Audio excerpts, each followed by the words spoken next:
So Jason Cross, Tennessee Middle School, right? And I came there in October to speak to your Yep. students. So we did students there. I worked with students in Kingsport. And tell me about when we met and what you first thought about the idea Okay. of 518.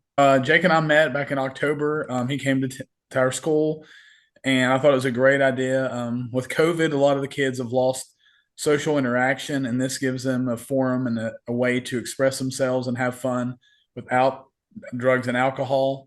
So I thought it was a great thing for just for the kids to be able to come out, enjoy each other in company in a good, clean way, and just to have fun. Yeah. And did you know beforehand? So did you know about the club and that it was going to be something that was going to be at your school? So my principal had emailed out and said that we were going to get this club, and he asked for support. And when he asked for support, it was something I was interested in. So I'd replied on the email that I would be interested in helping out. And then shortly before you came, that's when I received the email that I was going to be able to sponsor the club and be a part of it. When I left, we did like a form, right? Students could say what they thought about the presentation. They could say if they wanted to help throwing these, sober events with 518. And we actually got a big response, right? Like 40 students said, not only would I go to the events, I would lead it. Um, Correct. which, is always, I even in my speech, I talk about how 120 people said they were going to come to my parties in college, but I thought maybe a 30 or 40 will show up. There's some truth in that, but tell me how it's been leading the group and what you've expected and what's happened. So we, of course, during these winter months, we do have a lot of activities going on. We have cheerleading, basketball for boys and girls, and we have dance. So we started out with about 8 students, and then we've had, some people leave for different, sporting events and other activities outside of school. But I've had really two really amazing students who've worked. I mean, they've came to every single meeting. We've been in email contact, and our first event, that was their idea. So really, like I've told them from the beginning, is I'm the sponsor, I'm the adult, but it's their ideas, and I will help them accommodate the club and do the things that I need to do, but it's their ideas. So our first event, our theme, New Year's through the decade, was their idea. So, New Year's through the decades, what's this event you guys dreamed up of, or they dreamed up of? Our students came up with the idea, hey, look, so what's in January? And they came up with New Year's, and they were like, we don't want to just do a New Year's party. Let's do something where we can have people dress up if they want to or celebrate in a different way. So they came up with the theme New Year's to the decades. Um, we encourage students to dress up. Some of them did that had decade attire on, but some of them did not. We just wanted them to come out and have fun. Yeah, and how did it go? It went amazing. It went even better than what we could think of. So I would like to shout out the United Way of Bristol and Sullivan County Anti-Drug Coalition.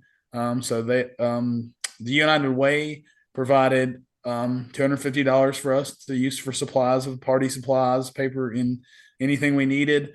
And then the Sullivan County Anti-Drug Coalition, they provided pizza. They ordered pizza for us, and they provided the water. And about we stayed after school and worked, and about 4:45, I could already look outside the gym and see winding around the building was already people. So my helpers were coming in, my faculty members, and they said, "Wow, this is going to be amazing turnout because they're lined all the way around the building." So we had probably my principal took a great amount of pictures for me, and we are estimating that we had at least 300 kids there, if not 350, for our first event. Wow.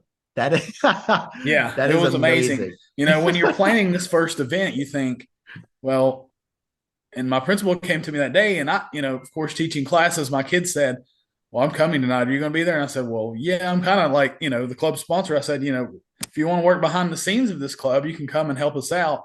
So I think we're going to have more interest now of like, hey, I enjoyed this event. I want to plan it. So, we were planning, and my principal came to me on Friday during the day, and she said, these kids, there's a lot of excitement in the air tonight. And I think we're going to have a lot of kids. So we had, the gym was full. They all enjoyed pizza and water and went home safely and had to have fun, got to have fun in an anti-drug, anti-alcohol environment. So Yeah. Well, congratulations, Jason. Like that is a big turnout for a first event from literally going from October, learning about the program, the students learn about the program for the first time and get this fun message about choices and living life drug free to then getting to experience it at an event that they put on for their school. And honestly, too, what was when I think about it, if you have two student leaders and one advisor, I did not expect 300 students to show up. So to have that momentum to build off of is going to be such a great asset for your school, for your culture, and for your student leaders. Like, talk about confidence in their programming. yeah. And thankfully, thankfully these have been wonderful leaders, and thankfully they're seventh graders. So, we've got eighth grade Hey. with them. So we can keep on going. But yeah, I mean, and I did hear, my kids say, "Oh, did you have fun at the dance?" And they're, talking about another activity. And so Mhm. we're definitely going to plan at least two more. We do have the Bristol Motor Speedway here in town, and hopefully we can maybe hook up with them because the race comes in the spring. So hopefully we can get some. United Way mentioned that they do have some connections there, so hopefully we can do that. And of course we'll, have to do a end of the school year bash. Yeah, of Schools out for course. summer theme or something. So Dude, that is so fun. I know Kingsport had done something like a Turkey what did Bowl it? or something. Yeah, Turkey Bowl, right? Like a football game with the whole school and had a bunch of games. You guys are crushing it with the school dance. So I'm so excited to follow you and just be kind of a resource and see what y'all come up with. If you're listening to our podcast and thinking, how can we get this here? It starts with a fun event at your school for drug prevention, something fun and energetic, and it can get students involved in this idea and get excited about prevention. They can get involved in your coalition in different clubs. They can start a Vive 18 club at their school. And then those other relationships that you build when you get your community involved, those people are more excited. If they invested in the event to have someone come speak at your school, they are more than welcome or more than eager to also invest in your programming because that's like the speech lived on. It didn't just end at a talk. Now you've empowered students to bring that message throughout the whole school. They do peer-to-peer education and not just telling students you can have fun without drugs or alcohol. They're showing students you can have fun without drugs and alcohol. Like that's powerful. Yeah, and it So created a great buzz. And like I talked about the beginning of this. You know, with COVID, a lot of the socialization in schools went away. And yep. just seeing, I worked the door that night, so I was letting the kids in and just seeing them, run up to their friends and like, hey, what are like all excited. I mean, like I said, I couldn't have wished for a better opportunity because that created a buzz for our club here in Bristol. So Yeah. Wow. Dude, I'm so proud. I'm so proud of y'all. This is awesome. Um, if you had to kind of reflect on the experience and the things that you learned through it so far, what would you say you learned from all this? so one of the things I learned is, kids are going to come out, which is a great thing. I've already heard some things like, oh, we're going to have another activity, and we don't want to.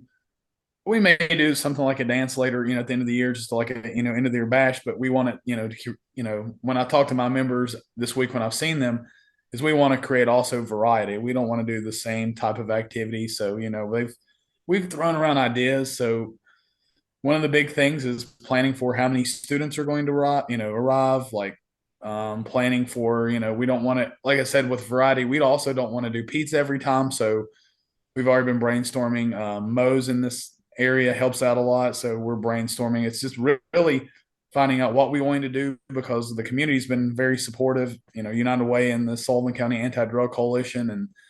And we feel like that some, other restaurants and companies in this area will support us. So that's going to be great as well. But really Yeah. the planning of it went well because we had, I had teachers that come out and help, and to a couple of my principals there and took a lot of pictures. My assistant principal and my assistant principals was there. So, kids also get excited seeing them in a different environment, not, academic focus, just, hey, we're here to have fun as well. So really just now we'll have to plan for how many kids are we going to have. My principal said, which we hope, we have approximately 900 kids. Hopefully, maybe next time, since so many kids came out and had fun and they've told everybody about it, that hopefully we'll get half the school or more than half the school. So I want students when they get to college to say, I had so much fun partying sober. I don't need to drink or use any drugs. Like, I have so much fun without it. That's kind of like the thought in our mind. If we can help students get there, and you were starting in middle school when the average age students will start using is 12 years old. So that's in middle school. So we're instilling this mindset in them, and we can help them maybe even carry it through high school, through college. I think it's super powerful. And United Way is already talking to me about coming back this year and working with some of the high schools so we can, keep this message going and transform a community, man, build better futures. Yeah, I think that would be great for our school, because the school's right across the street, and if they were already building it here and they're getting used to events, then they're going to want it in high school as well. So yeah, Jason, thanks for sharing all this so people can enjoy hearing the story. Oh, thank you. I mean, it was amazing. Like I said, you coming to the school and getting us started, and all the help we had from everybody that came out from the faculty to help out, and my principals and the community. So, and the students. I cannot emphasize how much work these students did and how excited they were. Like I said in the room from the beginning, I said, "This is your club. I'm the sponsor. You plan it. We'll fulfill it." So, I'll throw around ideas about the race, and we'll work around for something for spring. But they're more creative than I am, so we'll see where we go from there. That is fantastic. If you're listening on the podcast, thanks for stopping in to hear this story. I'll see you in the next episode of the Party Talk podcast, where we empower leaders in youth drug prevention.